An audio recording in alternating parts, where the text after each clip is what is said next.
If you filled up your tank this week and felt that sting at the pump, you're not alone.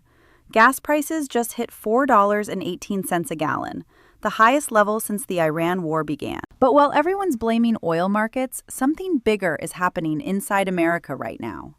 3 unrelated stories just exploded in the same 48 hours. A former FBI director indicted over Seashells, a British king lecturing Congress, and the FCC going after ABC over a Jimmy Kimmel joke. On the surface, they look random. But together, they reveal a much deeper fight over who really controls power in America in 2026. Let's break it down. In today's video, we're examining 3 major developments that are exposing deep fractures in American institutions, media, and its role in the world. The indictment of former FBI Director James Comey. King Charles III's rare address to a joint session of Congress. The FCC's aggressive early review of Disney-owned ABC station licenses after Jimmy Kimmel's controversial joke about First Lady Melania Trump. These stories aren't happening in isolation. They reflect a larger tension: the push for accountability and national sovereignty versus the defense of traditional institutions and global alliances. Over the past decade, trust in major American institutions has eroded significantly. The FBI, mainstream media, and even long-standing alliances like NATO. Many Americans, especially Trump supporters, believe these institutions have become too powerful, too insulated, and sometimes weaponized against ordinary citizens and elected leaders. This has fueled a broader movement to reassert control, challenge elite consensus, and put America first, not just in rhetoric, but in concrete actions.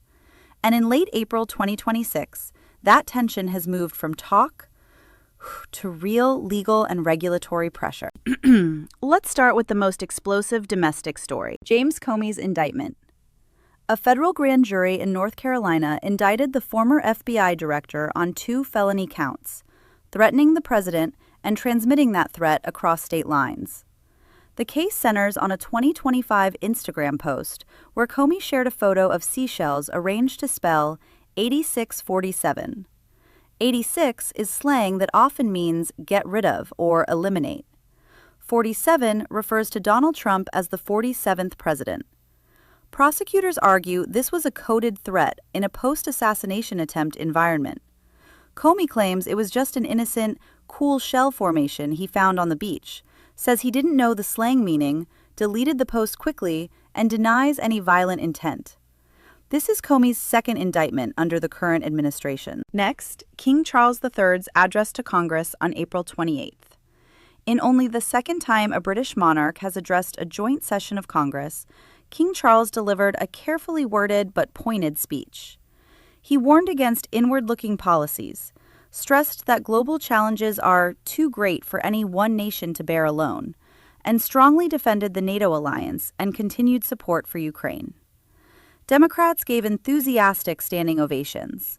Republicans were respectful but noticeably more reserved, especially on climate and multilateralism. And finally, the FCC versus ABC/Jimmy Kimmel. On April 23rd, Jimmy Kimmel joked on his show that Melania Trump has the glow of an expectant widow, referencing the age gap with President Trump.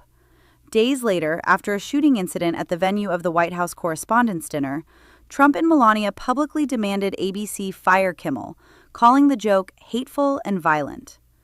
On April 28th, FCC Chairman Brendan Carr ordered an early license renewal review for 8 major ABC-owned and operated stations, including New York, LA, and Chicago, months or years ahead of schedule. Officially, the review is tied to an ongoing investigation into Disney's DEI practices. Critics call it political retaliation and a dangerous precedent that could create a chilling effect on free speech and satire. So what's really happening here? We're witnessing a clash of 2 competing visions of America. Vision 1, accountability and sovereignty. No one is above the law, not even former intelligence chiefs. Regulatory agencies should enforce standards on powerful corporations. America should prioritize its own interests and not be lectured by foreign leaders on how to conduct its foreign policy. Vision 2, institutional stability and global leadership. Protecting long-standing institutions and norms is essential for democracy. Using regulatory power against media companies risks authoritarianism. America's strength has always come from its alliances and global leadership. Pulling back creates dangerous vacuums that China and Russia are happy to fill. The Comey case tests how far coded speech can go in a polarized, high-threat environment. The FCC move tests the limits of government leverage over broadcast media. King Charles's speech is classic soft power, a subtle pushback against America First skepticism toward endless foreign commitments. Here's what actually matters to you. Economic pressure. While gas prices at $4.18 are driven more by the Iran conflict and Strait of Hormuz tensions, political instability and uncertainty make markets nervous.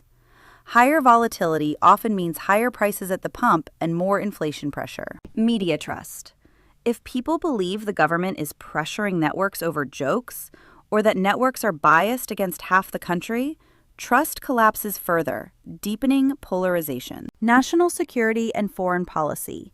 King Charles's warning highlights real concerns.